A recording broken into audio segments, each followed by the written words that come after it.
ligada na Caroline Wozniak, Zé. Olha ali o que ela fez. A Wozniak aí, ó, curtindo. A Serena que não veja isso. Deve estar imitando a Serena Williams. A Caroline Wozniak seria o Djokovic do feminino? Ela sempre faz isso. Ela pronta, botou no traseiro também. Olha só, ela imitando a Serena Williams. Eu diria que ela deu uma encorpada, hein? Olha lá. Ela imitando a Serena. Só espero que a Serena não esteja vendo isso. Se ela conseguir melhorar a devolução com isso, vai ajudar no jogo. Para jogar com uma Serena vai ser muito bom.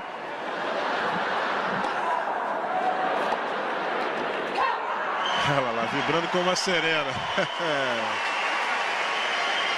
Ela sempre apronta alguma na coletiva, ela sempre vem com uma novidade.